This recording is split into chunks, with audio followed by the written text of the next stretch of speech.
Allons-y. Allons-y. Installe-toi, je t'en prie. Alors, en ligne directement, très bonne question. On va aller dans le concret directement, hein. Oui.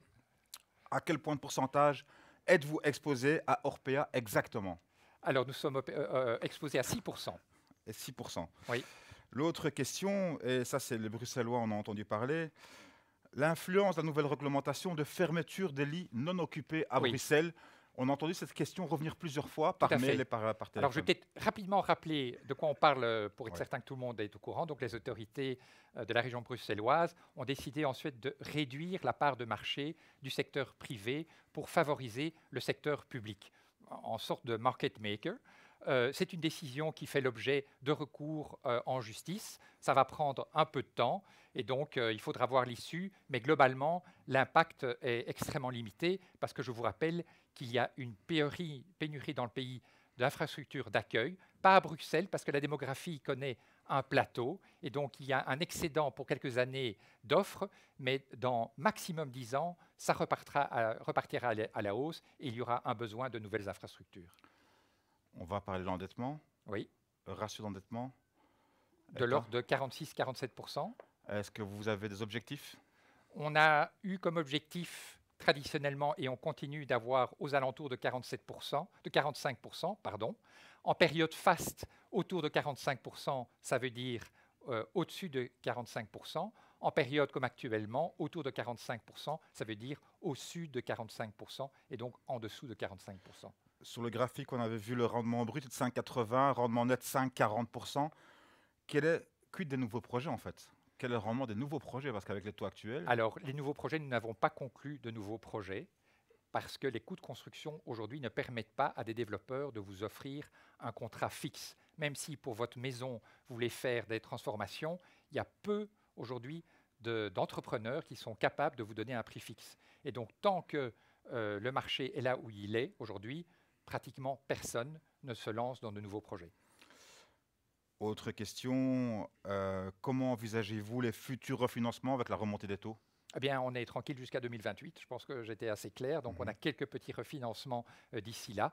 Alors, je ne dis pas qu'on va dormir jusqu'à 2028, mais on est tout à fait protégé. Et malheureusement, il existe certains joueurs qui ne sont pas dans cette salle, mais qui, au niveau européen, surtout dans les pays nordiques et en Angleterre, qui sont à la veille de gros refinancements, et on parle de centaines de millions d'euros, et qui auraient des difficultés parce qu'ils vont passer d'un taux quasiment de zéro à un taux de 5-7%. L'impact du PEB sur le rendement du bien immobilier, parce qu'à Bruxelles, c'est un souci, hein. Alors écoutez, tout ce qui concerne la performance énergétique impacte aujourd'hui n'importe quelle transaction. Alors, la difficulté en Belgique, c'est qu'il y a 3 PEB qui sont calculés de manière différente, donc on a encore une espèce de lasagne impossible. Mais fondamentalement, aujourd'hui, même dans le secteur de la santé, et je vous avoue qu'on est extrêmement heureux que les opérateurs font également attention à ça, si vous n'avez pas un immeuble qui est durable, vous avez des difficultés tôt ou tard. Alors on a encore quelques années pour se mettre à niveau, mais certains ont plus de travail que d'autres. Alors ici, une question bizarre, mais bon, quand même la poser. Le futur de l'investissement immobilier passera-t-il par la tokenisation des actifs immobiliers? Écoutez, ça c'est une question trop sophistiquée pour moi. Moi, je suis quelqu'un de très terre à terre. J'aime bien toucher ce que j'achète, je loue ou je vends. Et donc, tout ce qui est defeasance, titrisation et virtualisation de l'investissement, j'avoue que ce n'est pas ma tasse de thé. Monsieur Hanin, pourquoi Cofinimo n'est-elle pas présente aux USA ou certains pays riches européens comme la Suisse ou la Norvège? Eh bien, regardez l'exemple de Unibail-Rodamco, qui est une grosse foncière française qui a fait à grand fracas une fusion il y a quelques années avec Westfield, une société américaine, bien entendu introduisant le dollar dans son PNL avec toute la volatilité. Et je pense que la raison pour laquelle nous voulons rester majoritairement en zone euro, c'est pour ne pas introduire de la volatilité artificielle dans nos comptes. Alors encore une question. Euh, quand pensez-vous obtenir le précompte mobilier à 15%? Alors ça, écoutez, Alors il faut d'abord expliquer de quoi il s'agit, hein, oui, alors je vais rapidement expliquer rapidement, de quoi il s'agit. Il y a une législation obscure en Belgique qui permet d'avoir un précompte mobilier réduit de 30 à 15% pour les CIR qui investissent un certain pourcentage de leurs immeubles dans des immeubles de santé. Alors, ce pourcentage était à 60%. Quand Cofinimmo s'en est rapproché, le gouvernement l'a monté à 80%. Bizarrement. On se rapproche de 80%, donc je ne sais pas ce qu'ils vont faire. Ils vont peut-être dire 120% pour la suivante. Mais en tout cas, non, plus sérieusement, notre stratégie, elle n'est pas du tout fondée là-dessus. Alors, on serait très heureux, bien entendu, pour nos actionnaires, personnes physiques, parce que c'est surtout les personnes physiques qui sont touchées, qui puissent bénéficier de cela. Mais honnêtement, quand vous entendez que le gouvernement parle sans cesse de trous budgétaires, je doute que cette législation perdure encore des années. Mais ça, c'est une autre histoire. On va regarder un petit peu le sondage. Hein. Déjà le sondage, oui. Voir un petit peu si vous avez convaincu les gens. Mais entre-temps, j'ai encore une question, évidemment. C'est pas fini. C'est pas fini. On va regarder le sondage en attendant. Une autre question.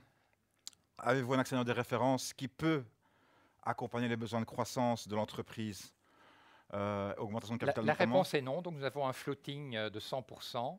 Le plus gros actionnaire, le fonds BlackRock, qui est à peu près dans toutes les sociétés immobilières au monde, détient 5%, mais il n'est pas représenté au conseil d'administration, ce qui veut dire que notre conseil d'administration est composé exclusivement de professionnels indépendants qui prennent des décisions dans l'intérêt global de la société et non pas d'un actionnaire en particulier.